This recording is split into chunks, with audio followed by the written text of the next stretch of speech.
We should be able to make all of this unsafe.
Yeah, this raises an interesting point.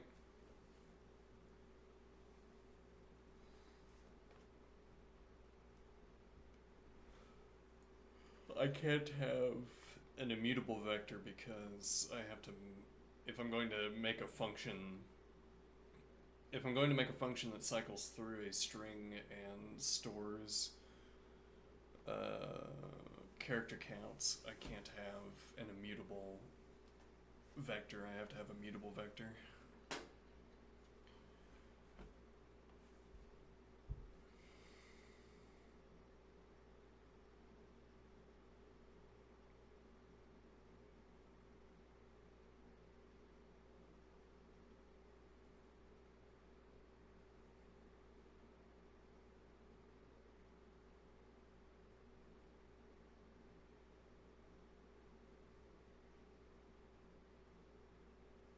Well, and what that would practically mean is that we could do 4-vector, but I'm not sure that, I don't know why the interlocutor thinks this is immutable. It wouldn't it wouldn't be, it's not the only not the only useful characteristic of this. It doesn't have to be immutable to be useful. Um,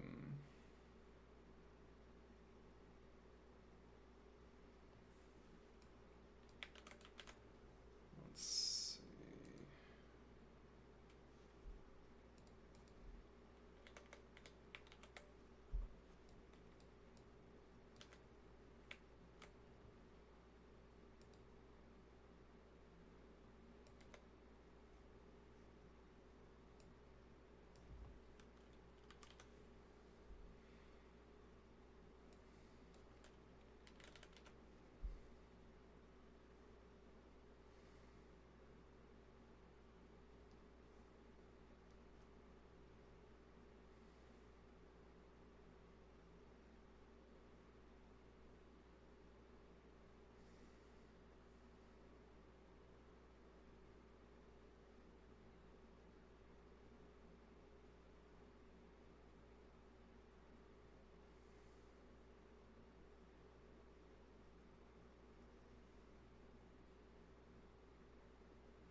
anagrams. Yeah. Anagrams. Yeah. Yeah.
15 milliseconds is unsatisfactory.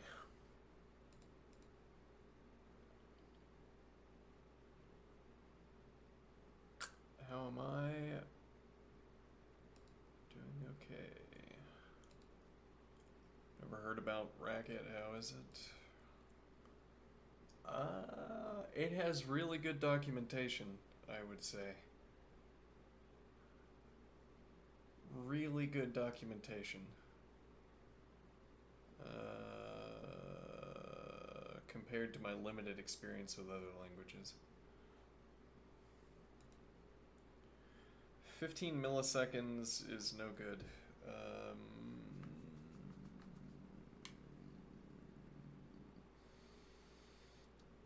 I mean, we could... Actually, there's really not any unsafe operations we could introduce here. And there's a small test we could run. We don't yet have confirmation that plain lambda is faster than lambda, though it nigh well has to be. But let's find out.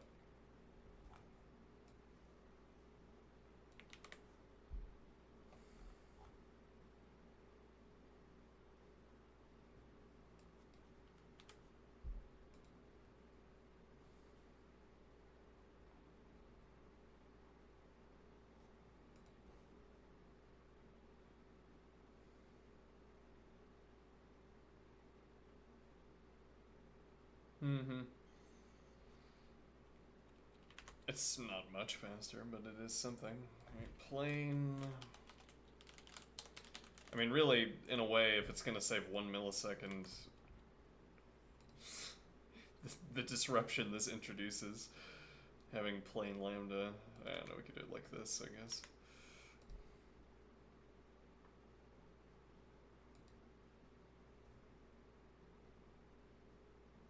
Yeah, it makes sense to me. Yeah, there's not a lot of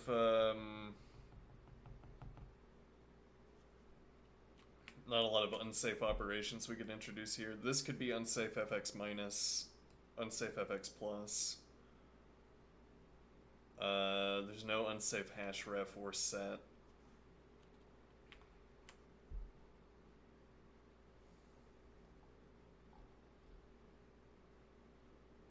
We could try doing this with fixed num vectors instead, and then doing unsafe vector ref operations on it, but for now it is exercise and thinking out loud time.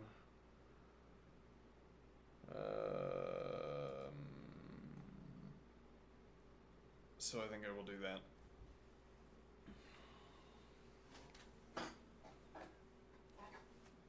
Alright, so I'll take a break here. And when I get back, I will think.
Okay, I'm back.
It's an interesting mechanical point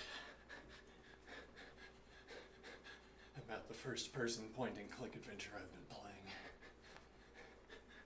particularly on my main character that I've mentioned. So,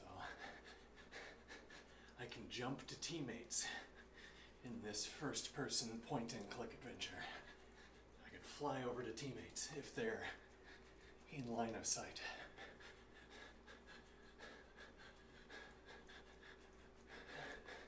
And now there's an interesting timing question. I can have timing before the jump. Well, no, there's an interesting timing question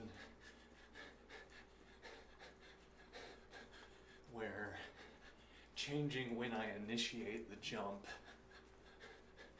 changes what input sequence I will have to select over the course of the jump. And so there is changing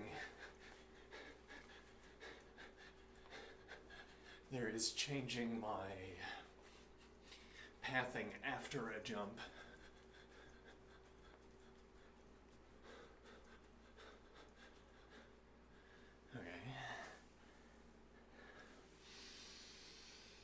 In a way, there's also changing my pathing before the jump, because what I can do is delay the initiation of the jump up to the point where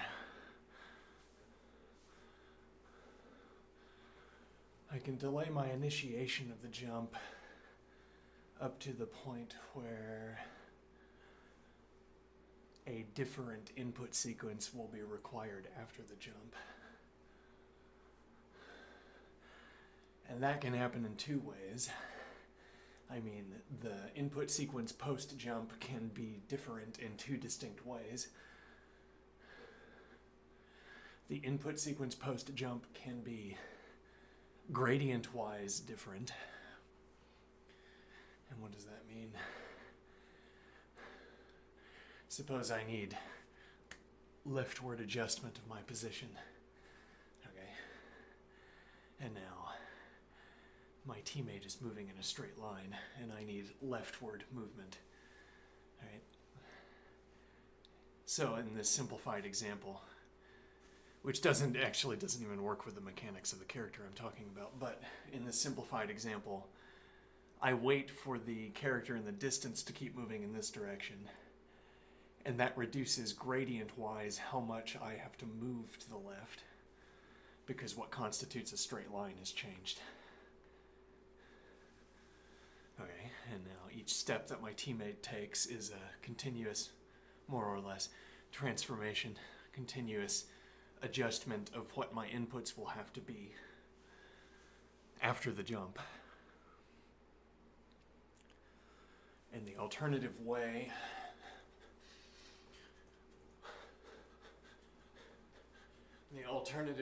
that a jump can be made to change based on the passage of time is jump-wise, discontinuously.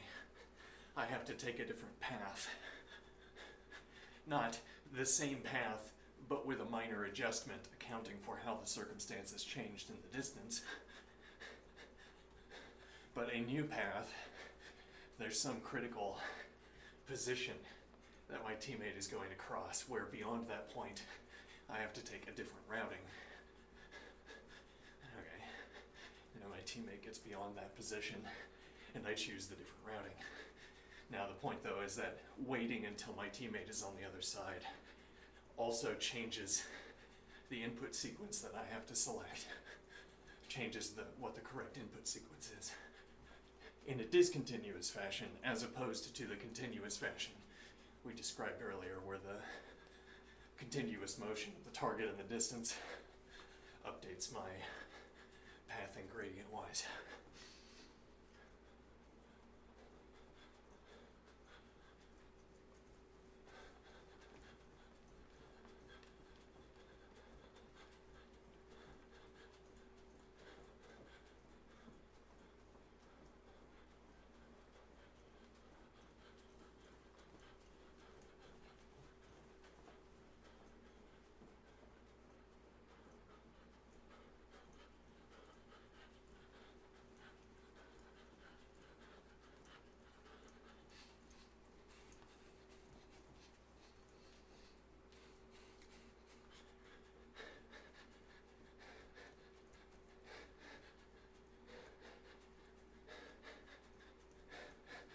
So sometimes I get the uncanny sense that I should delay a jump. I wonder if the various activities in that point-and-click adventure might not be siloed off in the brain. What do I mean? Sometimes I am struck by a sense that I need to delay a jump. But then, if I had just calculated exactly why I need to delay a jump, I would not be struck by it. To turn this into a kind of pseudo-logic here. If I had just seen the correct routing, it would not strike me as odd how long I am delaying. Rather, so it seems to me I don't know why I'm calculating, or rather I don't know why I'm delaying, rather. But then I delay, I make the jump, and then I don't really understand my input sequence after the jump either. But who am I that is not understanding the input sequence? What do I mean? It just flows from my fingertips. the input sequence. And yet it doesn't just flow from there, it flows from here. From here. Then that's why I'm saying maybe it flows from here as opposed to flowing from here.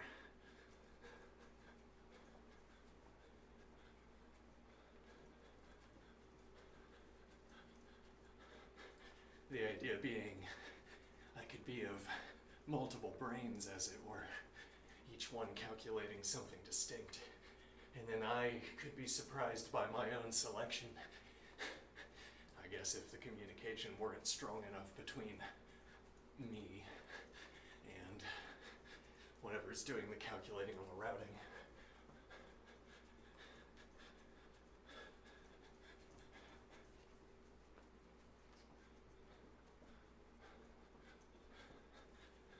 I guess it's difficult to account for the curious sense that I should delay a jump if I can't reference the particulars that will unfold in the midst of the jump. What do I mean? I say I see that I need to delay a jump. Some part of my brain sees that I need to delay a jump. How does that part of the brain see that? Well, to give ourselves grammar, if that part of the brain were performing a calculation and saw that the action would fail without the delay, saw that some step in the action failed without the delay, required a delay to succeed. Okay. Well, then I have the grammar. I say that part of my brain saw that the routing doesn't work until after the delay, and that's why that's why something, yeah.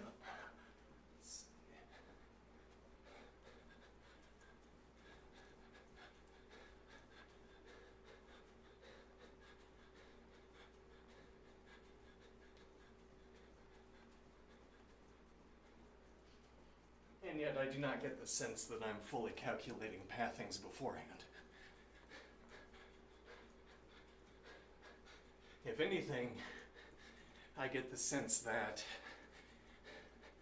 I delay because I'm staring at the environment in the distance. You know, you say, well, what are you doing with your staring at the environment in the distance if you're not calculating your activity? I am forming a coherent picture of the environment. What do you mean forming a coherent picture? You already have the most coherent picture of your environment. It's on your screen. It is a depiction of your environment. It is a perfect, more or less, depiction of the environment. And being real, it's coherent. Real enough, anyway.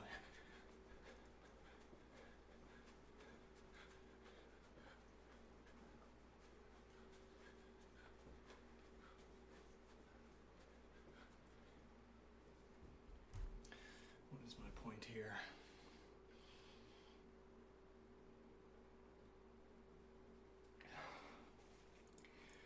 When I am in the midst of the jump, things are moving fast.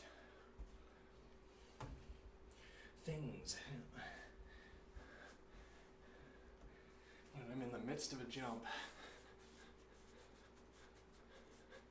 I have to be able to make decisions quickly. I have to see and know. And staring at the environment in advance is a way, as it were, of preloading the environment for myself. I hold on. Well, and I'm in no immediate rush, often. I mean, I'm in some kind of rush because we're getting pushed out of some position, right? And, well, if my teammate stayed too long in that position and gets eliminated for it, it's not really my problem. I mean, it's my team's problem and therefore my problem in an indirect fashion, but it's not really my problem. So to say, well, my first priority is getting myself out and then turning around to see if I can help the other person get out. Once I am in a position to help instead of in a position to get eliminated.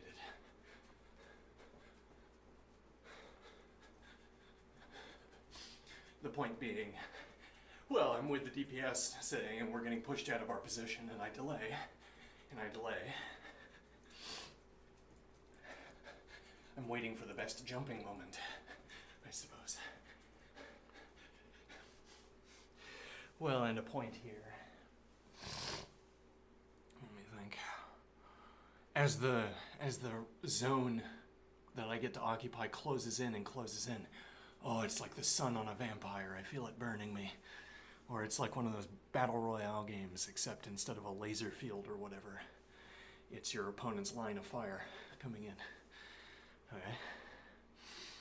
And now the idea is that I'm going to survive the jump. Supposing I jump before some critical point in the enclosing. In fact, we might even normalize the enclosing of the zone that I'm at around whether or not I will survive a jump, or some percentage of survived jump attempts, maybe. Like how many of the jump attempts are going to work when the circle is at this size, as opposed to at this size, or this size.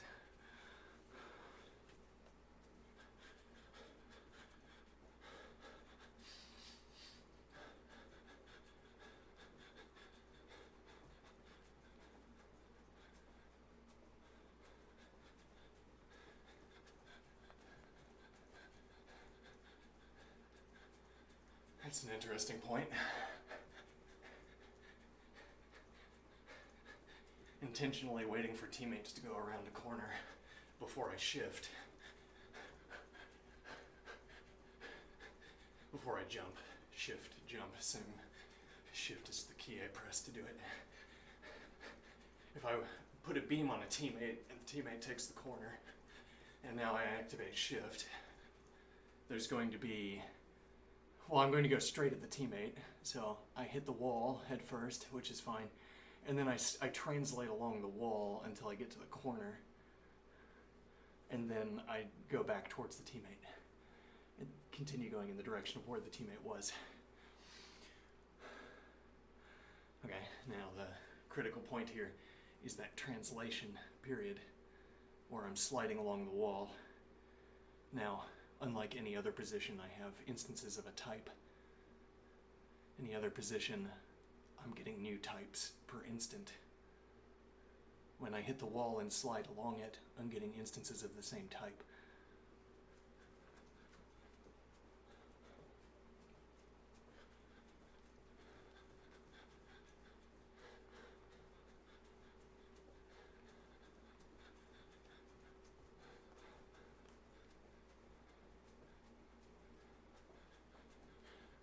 What that means in practice is that there are going to be commonalities between adjacent positions. Like jumping off the wall is going to behave similarly between one position and the adjacent position. Only a gradient-wise distinction between jumping off two adjacent positions, which is something I can do. I can jump off the wall, okay, when I hit it.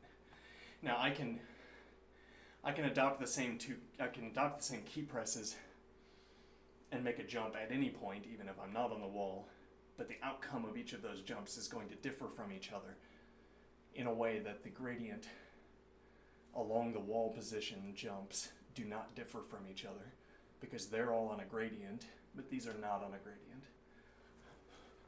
At least not with regards to jumping back.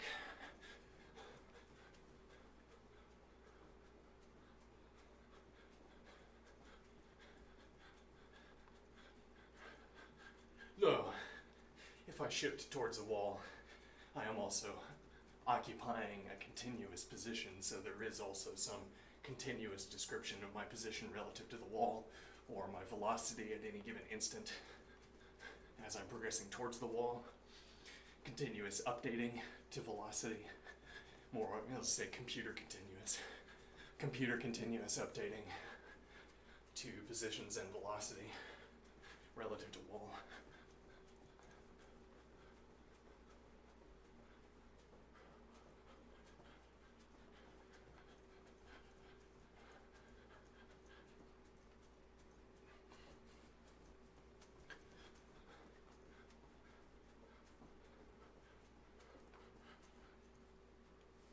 one is the point here.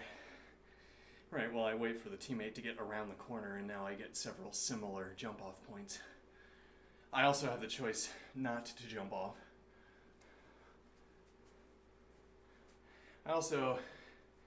It's going to delay, it's going to give me more build-up time because I'm going to be covering more distance, though that's not what we've been talking about up to this point. The fact that I have to slide around the corner means that I get more build-up time on the jump.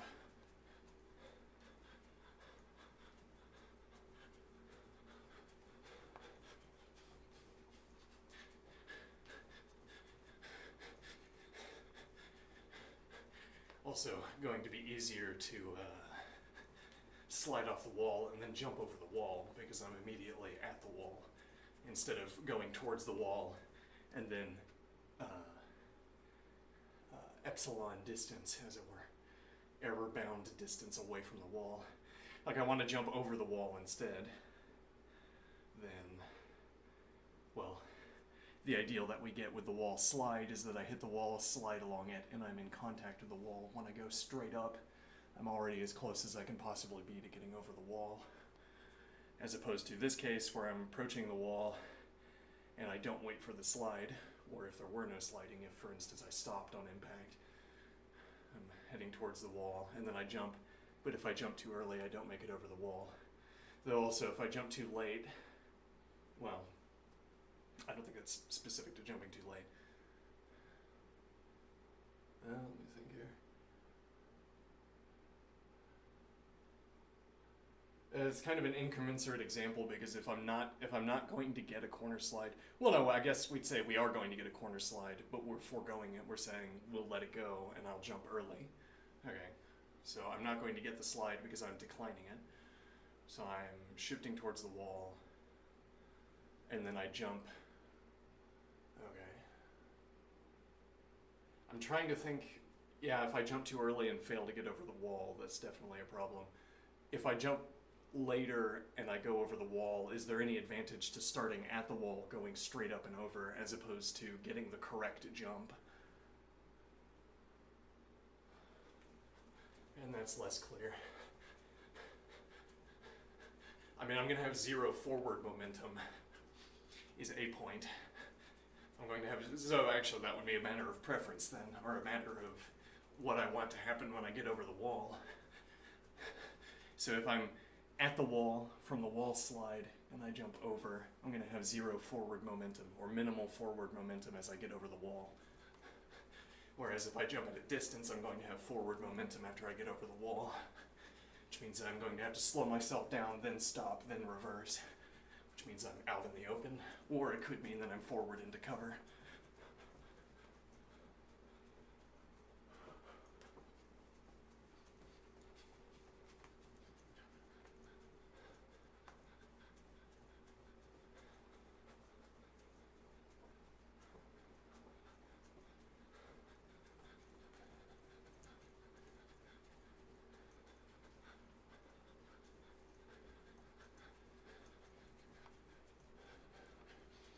And anyway, this point of, right, well, so I'm looking at my teammate in the distance and I'm delaying. I have the beam on the teammate, I'm delaying.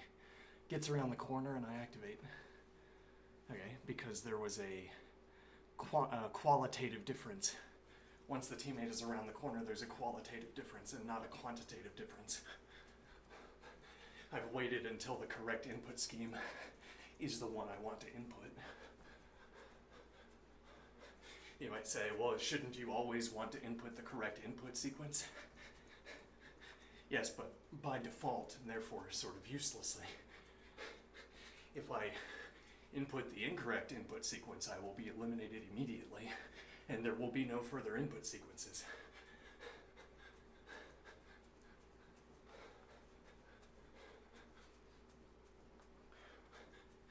Now, the idea of waiting until an input sequence is required and I prefer it.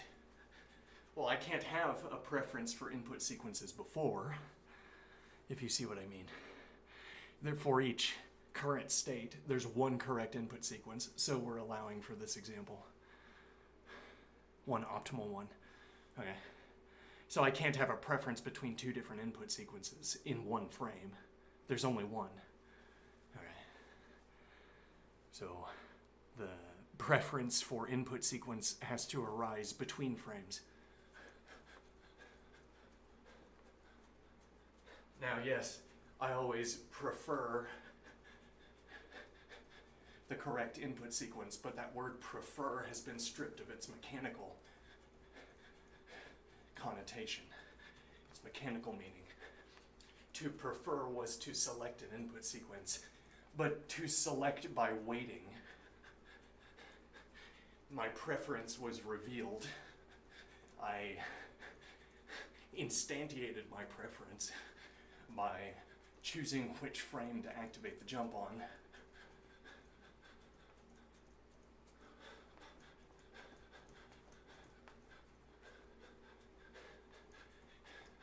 What I do when I select the correct input sequence is not instantiating a preference, at least not in this mode of speaking. I can't choose otherwise.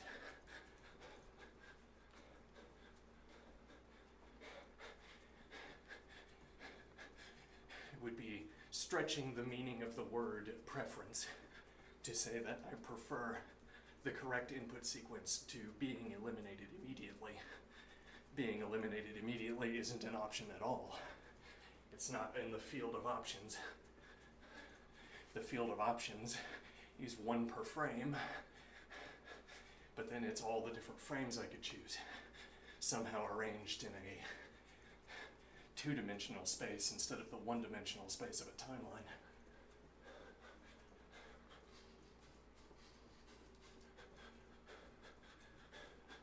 So you'd want to think my preference for input sequences. There's also nothing it means for my preference for my. When I talk in the way where I reveal my preferences, instantiate my preferences, there's also nothing like the distinction between correct and incorrect. Because there's not more than one option. There's not more than one.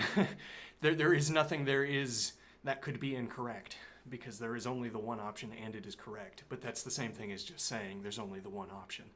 We don't gain any new information by also saying it's correct.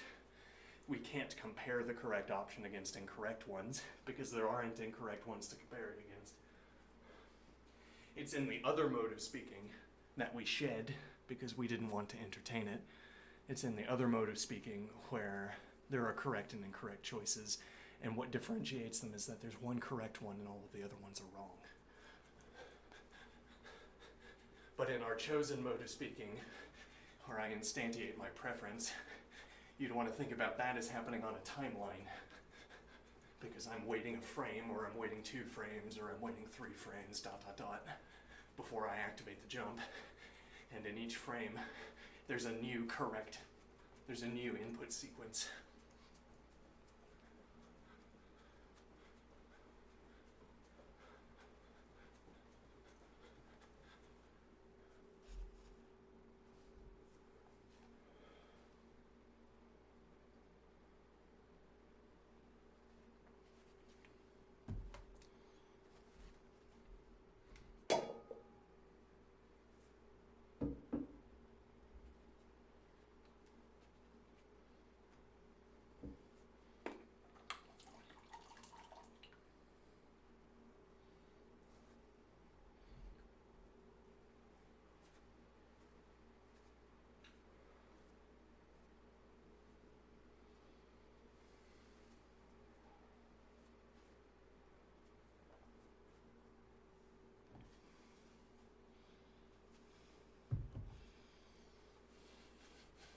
So, a timeline makes sense.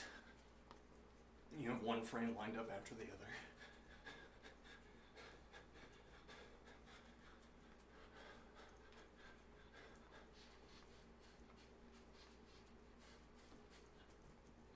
I guess one of the points here is that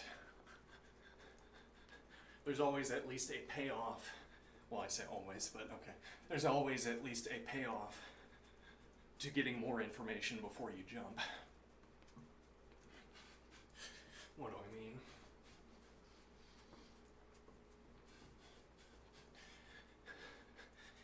So I am thinking, as I stare longer at my environment that's in front of me, I am becoming more and more prepared to make split-second decisions about what I see on my screen. I'm going to receive some information in each upcoming frame, and the longer I stare at the environment before I start that sequence, the faster I can respond to what I see as I arrive at it.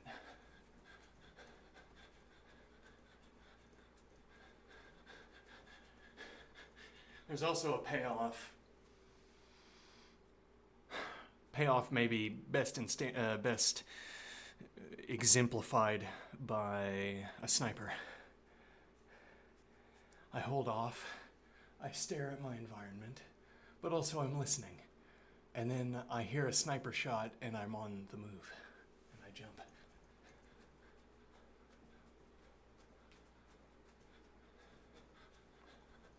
Why? Well, there's at least one effect in the arsenal of the opposing team that is now on cooldown that wasn't before. Again, it's a kind of payback for slowing down. The ideal might be... Well, it's like I could be wrong about my preferences. When we say my preferences are instantiated, my preference for input sequences are instantiated by choosing a frame. Okay, I could be wrong, I guess we're allowing for. I mean, suppose I'll always get the correct input sequence for my frame. I could be wrong about which frame I prefer. But also notice that none of this discussion talks about sort of the unspoken about advantages of starting faster. Like there's a bounty on arriving in a position and then leaving it as soon as possible. Being able to, anyway.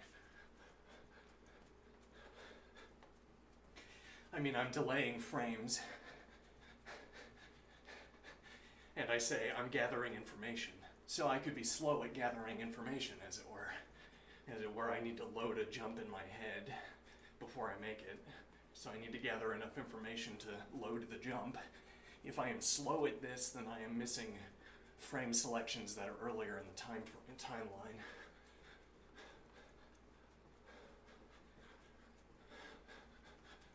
So that's a kind of ideal that my preference for frames... Let me think that my preference for frames is always locally decided at the beginning of a timeline.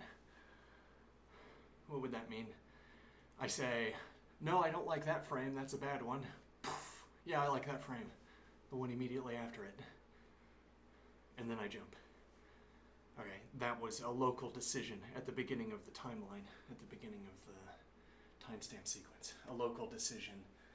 I mean that what I needed to know, or what I needed to compare against, was right there already.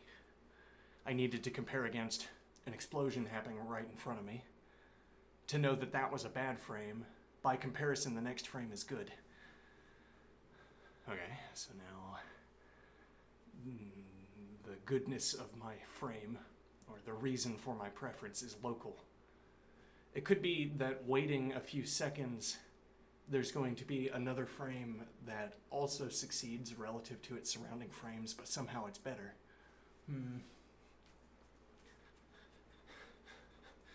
So I could sit around and wait, or stand around and wait, and see if a spectacular frame happens.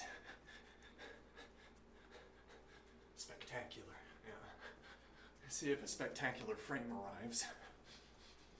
Or I could make it the habit to choose the first available preference instantiating frame.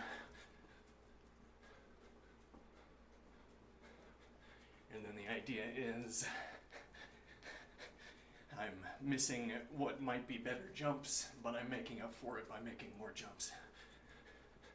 Okay, though I'm also failing a lot of jumps doing that because I don't have enough time to process the relevant information. Like every time I miss a doorway, whereas I could be all the way through the room, like I hit the side of a door and I stop, instead of being all the way on the other side of the room,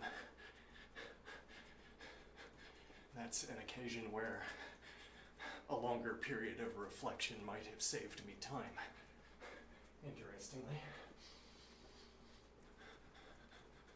And I guess part of the point is that if you're at the beginning of the timeline, you haven't loaded up enough of the environment to know what should be informing your preferences.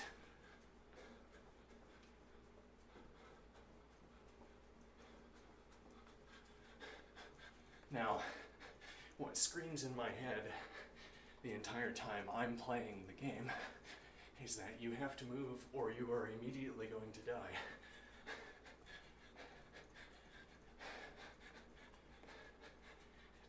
It doesn't matter where my character is unless I'm just in spawn and looking at the opponent and I see that their damage can't actually hit me. Playing the first-person point-and-click adventure is a non-stop red alarm that I'm going to get eliminated in the next instant. Or if it's not quite like that, it's close to it.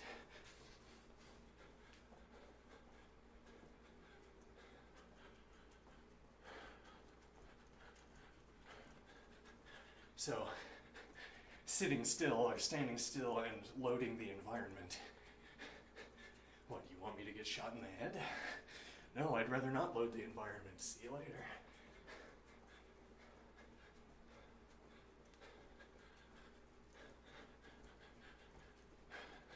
So all of this is speculation for those few occasions where I have calmer nerves, I suppose.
One day, we'll be able to replace first-person point-and-click adventures with mosaics made out of faceted glass, colored and faceted glass. We'll call it the glass. We'll call it the glass tile game. And we'll be able to take all of the replays from our first-person point-and-click adventure games and load them into the glass tile generator, and they'll make feeble gray images out of glass for us to enjoy. And then we'll say, oh, how bad we were at first-person point-and-click adventures back in the day. Now we see what true mastery is, and we load our newest games into the glass tile generator, and it's an explosion of color. Wonderful.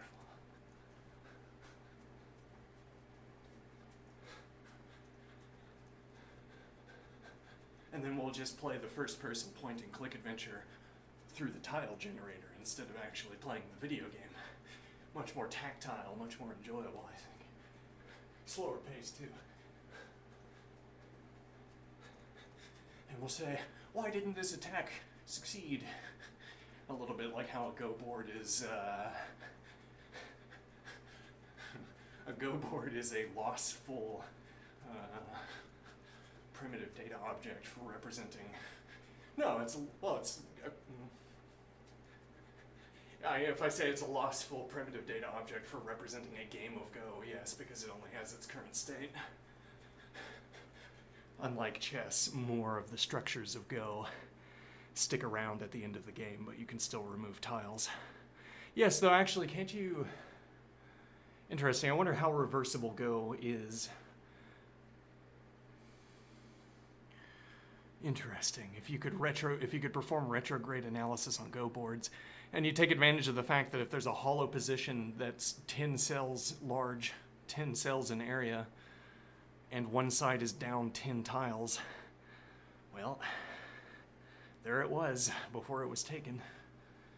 Okay, and then if the teams are even and there's a hollow spot with 10 spots, or rather, if one side is down 10 and I'm looking at a hollow with area 11, that can't be where the structure was before it was taken, because you remove all at the same time, but because you require complete closure of a structure before you can capture.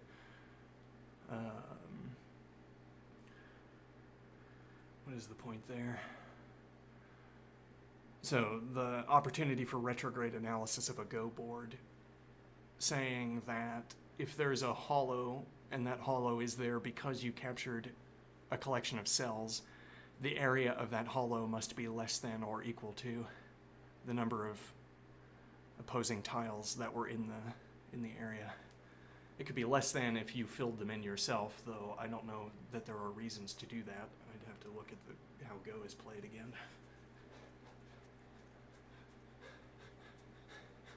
Anyway, point is, right, well, the glass tile game, the colored and faceted glass tile game where we generate mosaics to represent first-person point-and-click adventure games, we'll say, why did this flanking attack fail? It looks like a successful flanking attack, and we'll mean it. We'll literally mean it looks like a successful flank attack. If I get out the book and I look at example images of successful flank attacks, this looks like successful flank attack B. Why didn't it work? This tile is out of place. That tile. And it's connected to this cluster of tiles over here through a chain of tiles that sort of blends into its environment or something. I don't know the details of the glass tile game. Okay, we don't have it yet, but we'll have it one day. And then you'll have a hall, a temple, a cathedral with its stained glass windows, representations of the greatest first-person point-and-click adventure battles.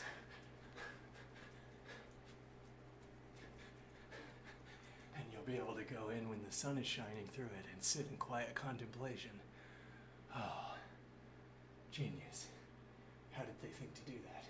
How did we think to construct such a thing?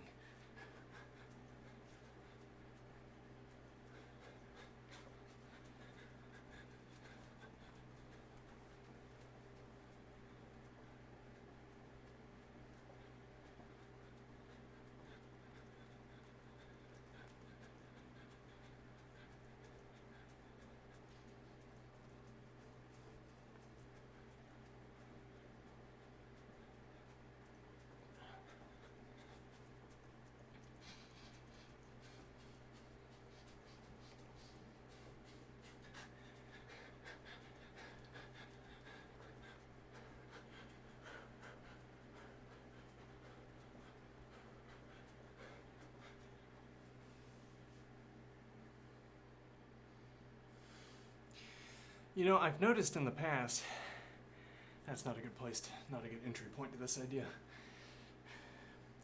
In the past, while working on math, I would occasionally recognize, oh no, now I need to erase a bunch. Or now I'm going to run out of paper off to the side. And these various notebook keeping mistakes, notebook usage mistakes. And then similarly, realizing that I've run through all of my colors already. Like I had to represent an idea. I chose color as my tool for representation. Different spectra serving different functions, multiple colors within each spectrum. Range. Okay, and I use the colors up as instances. E.g. Alright, and then I need a new color, but I'm all out of colors. A mistake. Yes, I needed to plan further in advance. And I'm realizing a lot of doing math boils down to either managing the notebook well or managing your colors well.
Using my upper body, or if I had a kettlebell. Why don't I have a kettlebell? Yeah, well, if I had a kettlebell.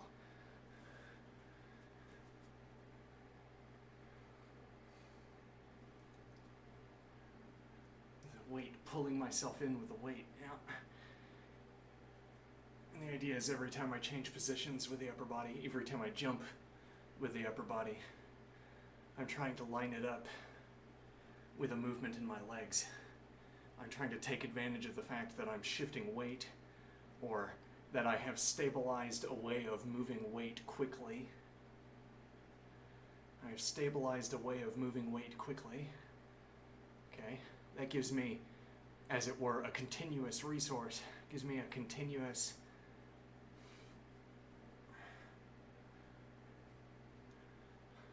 I'm shifting, I don't know if the camera picks up my feet. As I'm pushing away, I'm shifting my right foot back. And now where my hands end up, it's like a kind of tracer, a kind of marker for what action I had to undertake, which continuous sequence I had to select in order to stabilize also my legs' behavior. So similarly, I start up here. And now I ended up here. Maybe could have ended up in various different positions, depending on how my leg had behaved. Though the shape of my leg, its weight, etc., are going to sort of crystallize the correct behaviors into a limited range.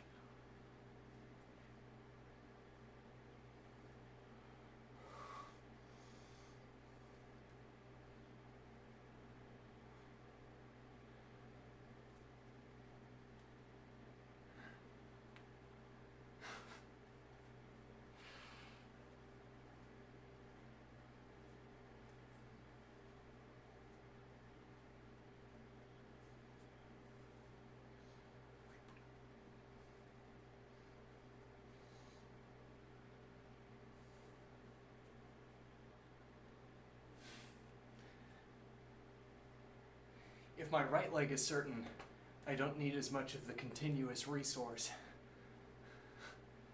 Well, what do I mean by continuous resource?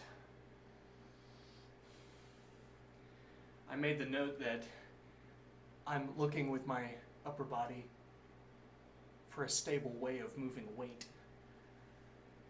Okay? And now it's like the continuity itself is the resource I want to access, in a way. In an intriguing way, it's like the continuity itself is the resource I want to access.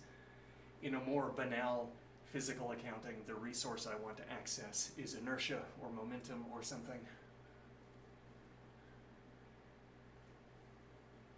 Where the basic idea, if I'm jutting my right leg out, now if I find my body wobbling, I can counteract the wobbling by pressing against the inertia of the weight, and now I can keep everything stable in a straight line by robbing inertia, or by storing energy or extracting it. Now this would all happen quite fast, but storing energy, extracting it, pushing back in the opposite direction, I can use that in a zigzag pattern to stabilize myself. Okay. Now, but what I'm saying is that it's as if continuity itself is the resource that I am expending. For one point, because I don't have to go all the way out to finish the readjustment. I only am going all the way out because I need access to more continuity. Because my right leg is wobbling, I guess.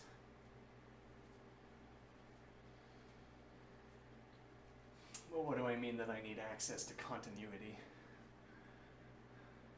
I have a stable way of extending weight. Okay.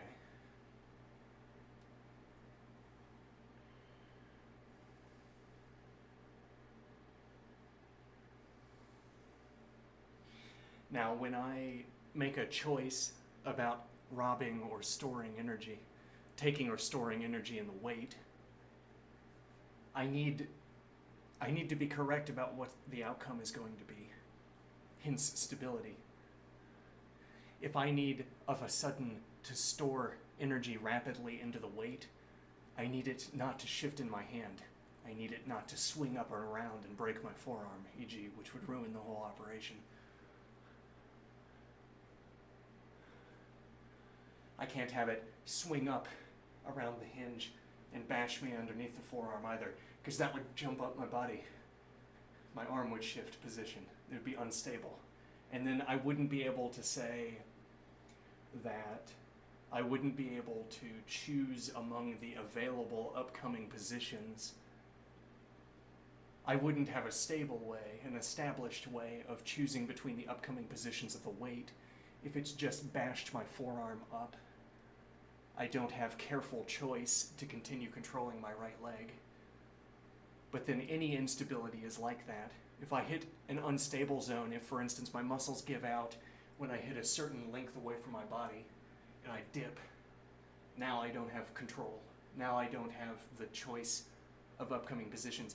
In some kind of ideal sense, I do have choice because I still have input capacity, input ability.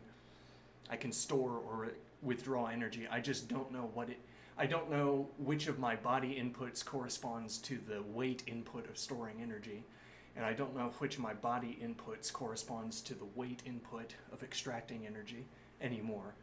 Whereas one of the benefits of being on a stable progression is that I do know these things. I know what constitutes storage and what constitutes withdrawal.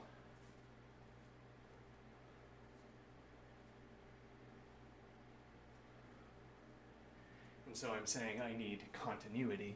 Well, and in part the resource is continuity, because it doesn't matter so much which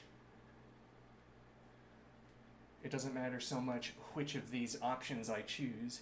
What I need is the ability to choose between upcoming positions of the weight, whichever way I'm projecting it. There might be a best way to do this, according to physics or according to a technique. There might be a best way, There might be a best choice of upcoming possible choices to stabilize my right leg as I am jutting it back out. But if I've already chosen this routing, the best way is not, for instance, to jump back over here into this position. It's to stay over here and choose the continuous forward position.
So what does all of this mean? Well, this is again the parable of me teaching my feckless student how to play the cello. Okay, let me relate this parable again. My student says, how do you play the cello so well? How do you accomplish this? And I say, the trick to playing the cello well is to make your body perfectly rigid. Absolutely, positively rigid. To the max, every muscle rigid. All right, and my student sits down and plays like this. I say, no, that's not what I told you. It looks, this is like a cartoon of what I told you. You're trying to make a point to me, but I know all the points. You can't make any points to me, student, feckless child. Yes, oh, you're making the point. Ooh, rigidity. You expected fluidity.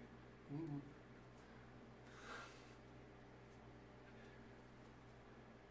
Perfectly rigid.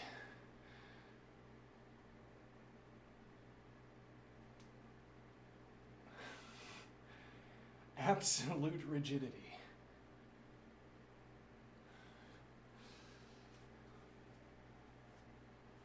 Now, the point of that parable is not to convey the correct method for playing the cello.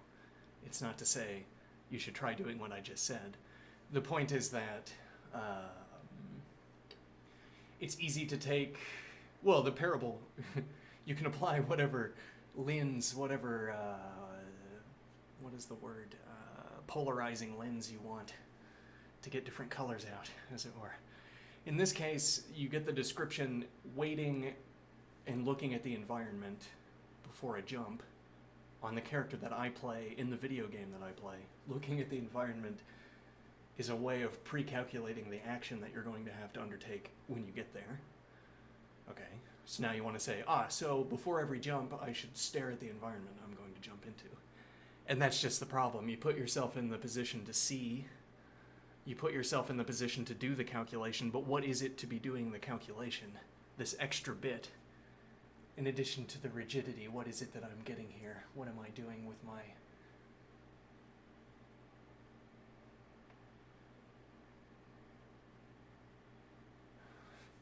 What is this in addition to rigidity?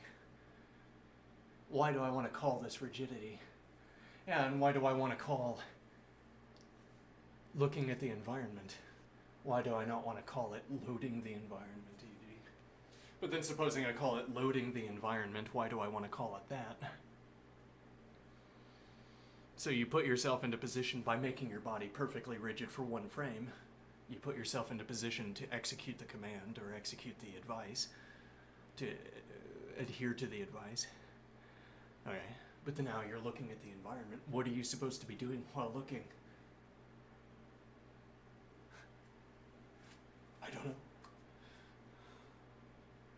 hopefully something will strike you, and not a projectile.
Would you like to play a game?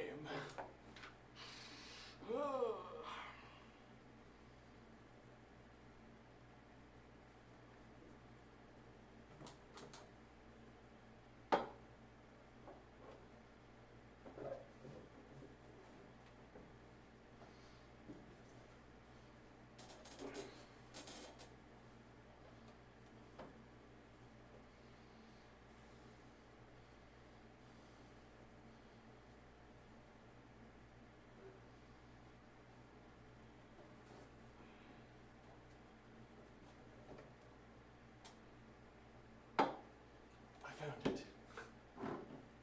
I found it.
A piece of exercise equipment.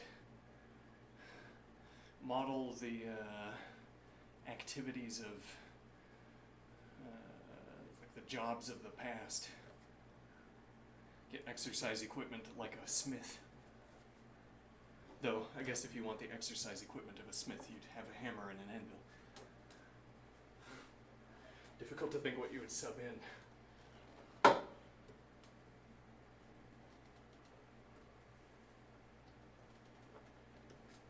Actually, one of the more fun recent streams we've done.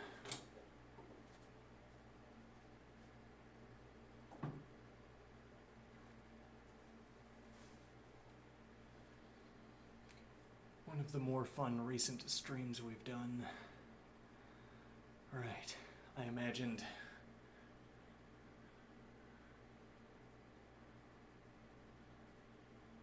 we had a kind of bucket of molten something with a counterweight over here, alright? And I'm imagining the waves in the bucket.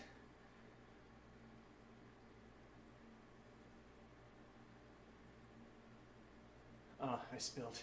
Oh no, it's going all over the place. Resting on the shoulder.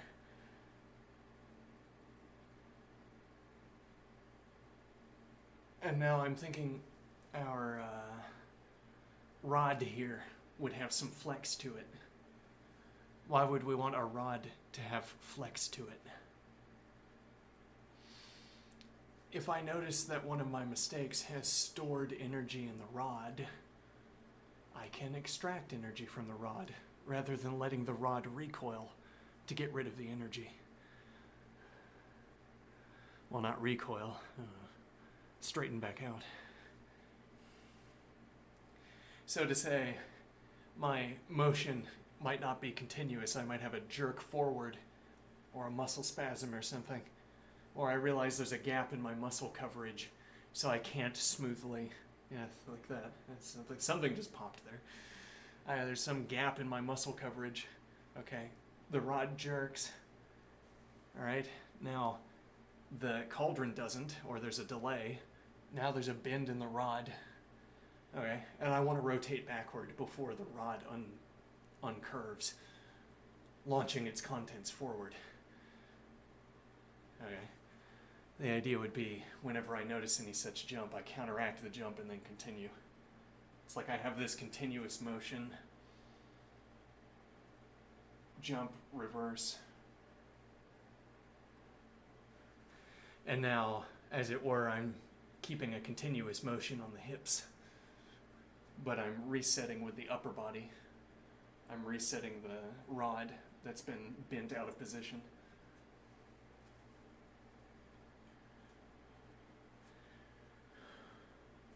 It's like letting the rotation of the hips rotate the rod forward, or, I don't know.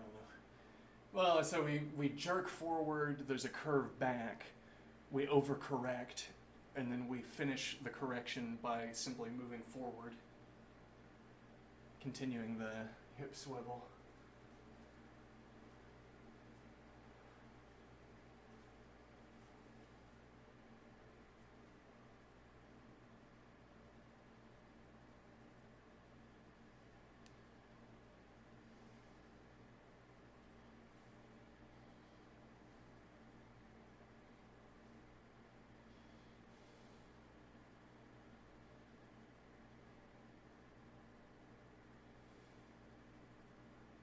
Anyway, that was a fun stream. And then I did the hammering.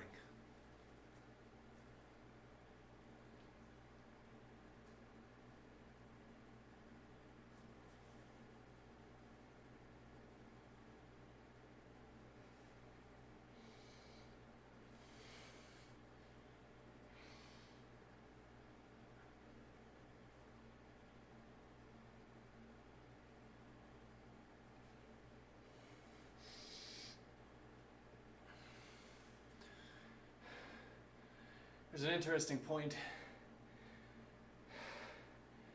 that my hand pressing in on the hammer, my hands pressing in on the hammer, I can simulate that pressure, that activation of the chest muscles as accurately as pleases me. I mean that if I had an actual hammer, like a forge hammer in my hand, okay, I'd be pressing against it, pressing my arms together. And that at least can be accurate. What can't be accurate in both of the biceps is lifting the hammer with the bicep, or really whatever cluster of muscles I use. That can't be accurate because one arm has to press down against the other if I'm going to simulate the weight of the hammer. Yes, that idea in its totality was quite interesting, actually.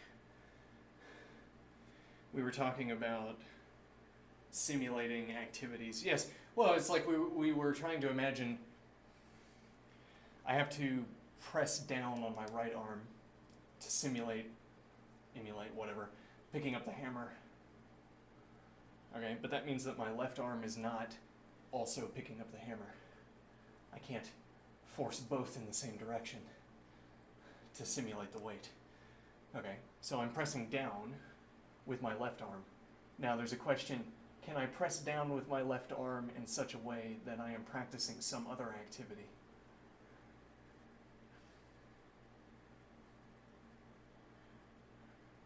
Is there some way of situating my left arm? Because it's already, like you'd think if you're gonna practice the hammer swing, you want to have the hammer hand positions, both of them. Okay, now that limits my options. The activity would have to be like grinding with a mortar and pestle, where I'm pressing down, okay, into my right arm. Okay. Now, but I want to say there's no benefit to having both of my hands on the hammer in this case, because I'm already not practicing the hammer activity with my left arm. I'm only practicing it with my right arm. If I'm already not going to be practicing the hammer activity with the left arm, I had as well.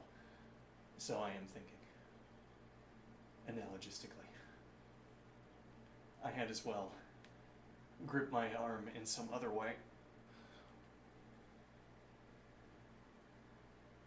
Now the question is, are there any alternatives? Any alternative positions for my left arm that practice some other activity? Maybe if there was like a wheel I could rotate, and then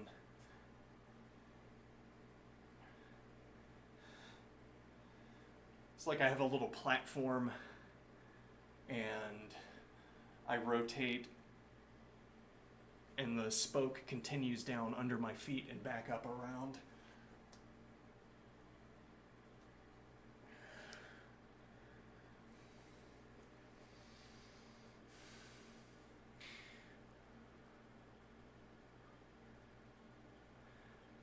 Though one wonders, why am I not pressing back up?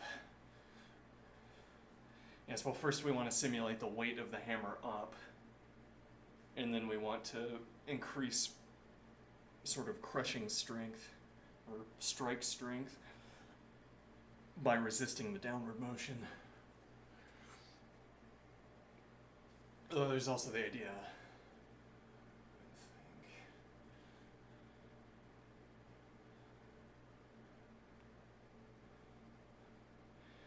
that this is practicing some kind of stability, I guess. I'm not sure. Anyway, let's see.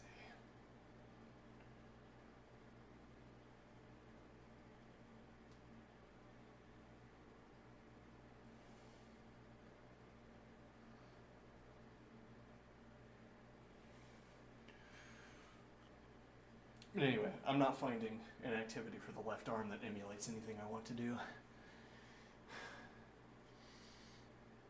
Now, if I was a rock climber, for instance, tree climber even, I'd want all kinds of off-angle arm strength, and then it wouldn't bother me.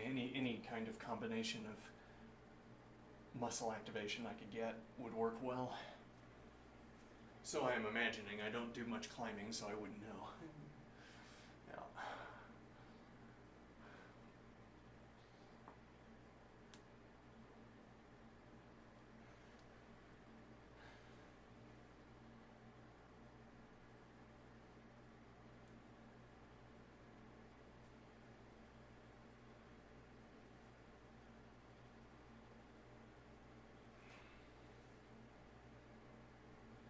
Alright, what time is it?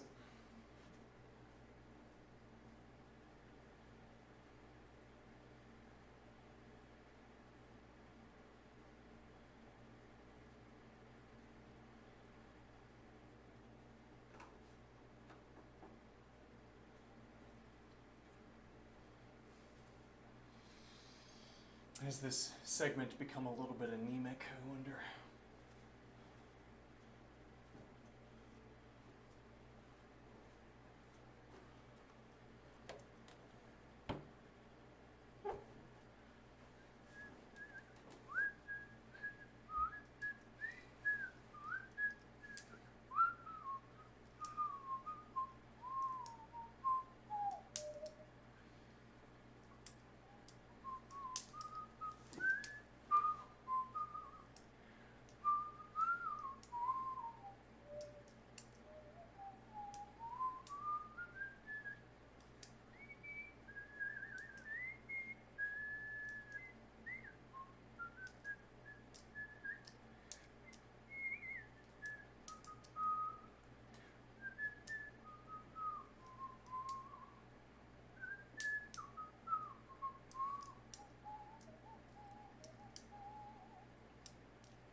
Well, I can either play a musical instrument or try to start back in on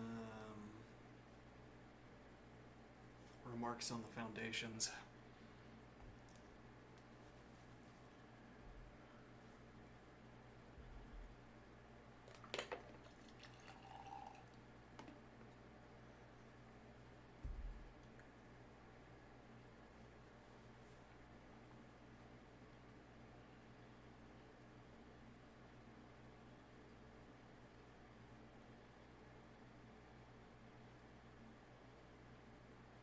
There's a point here. I am in an advantageous position relative to someone. I have this advantage relative to someone whose career got started on the correct time schedule.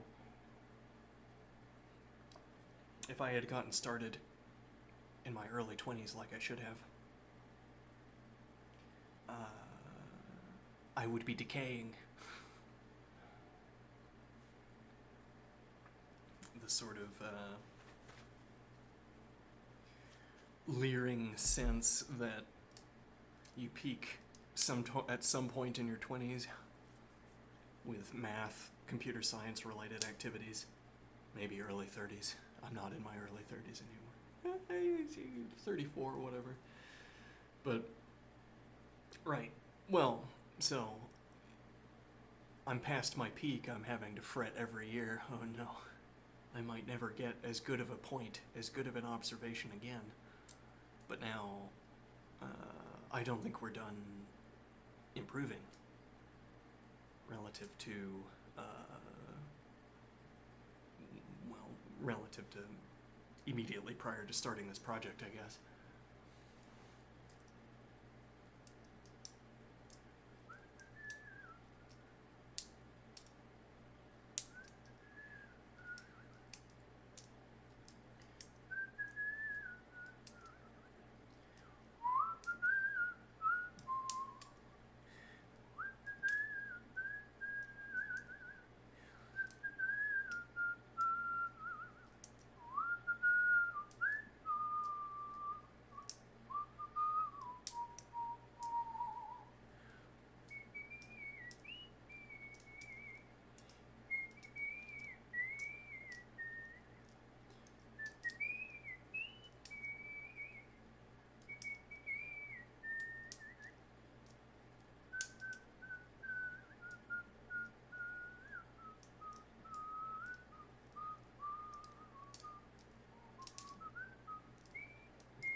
I have considered developing this ability with my right arm as well.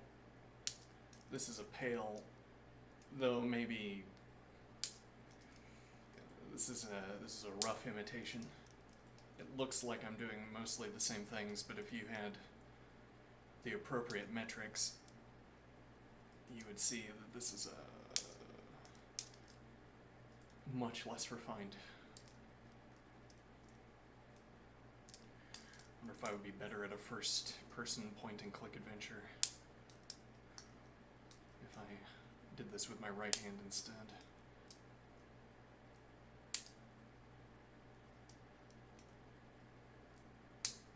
I'm gonna break something. Yeah.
Yeah, well, much of the use of this is when I'm using the mouse with my right hand.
Yeah, I think this instrument shines when I can get it really close to the microphone. And the idea is that up close before the before the inverse square law. Up close before the inverse square law takes hold.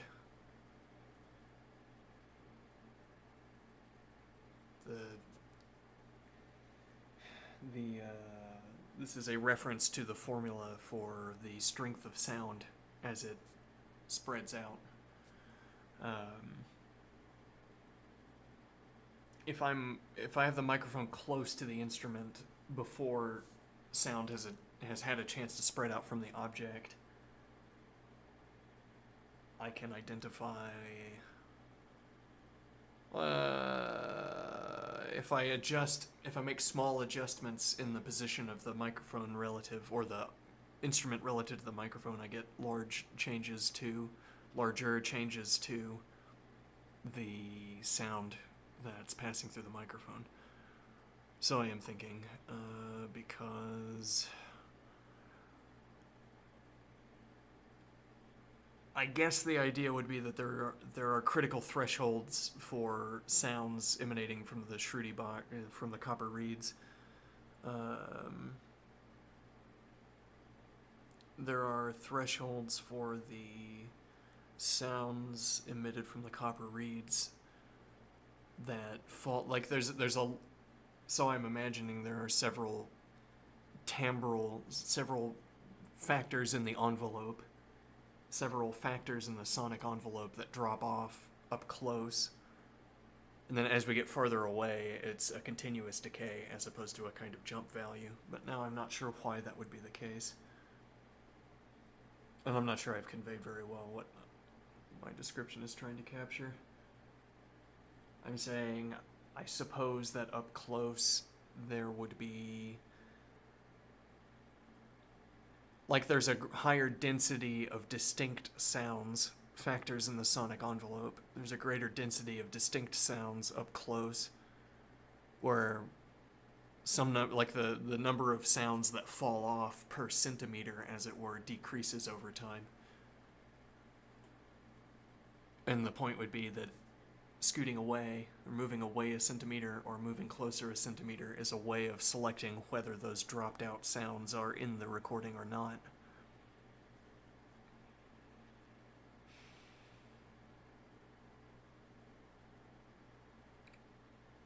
But I don't have any reason to suppose that there is such a drop-off.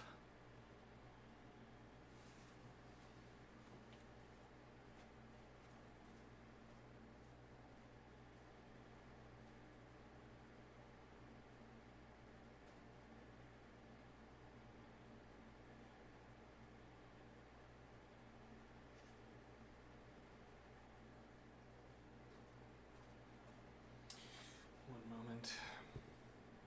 Actually, what time is it?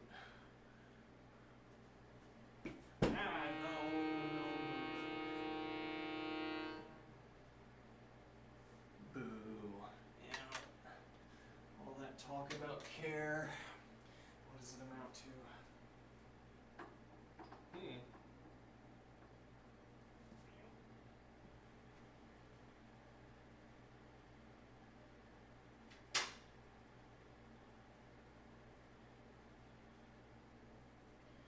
Alright, I'll go ahead and call it, actually. Okay.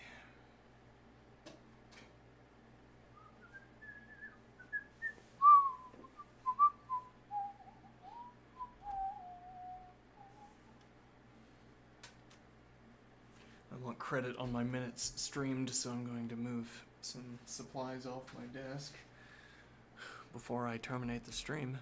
How's your day going, Chad? Everything good? Also bad. Everything going well?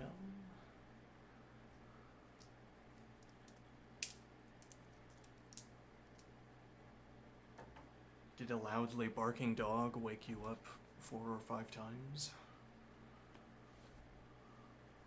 while you were trying to sleep during your last sleeping session?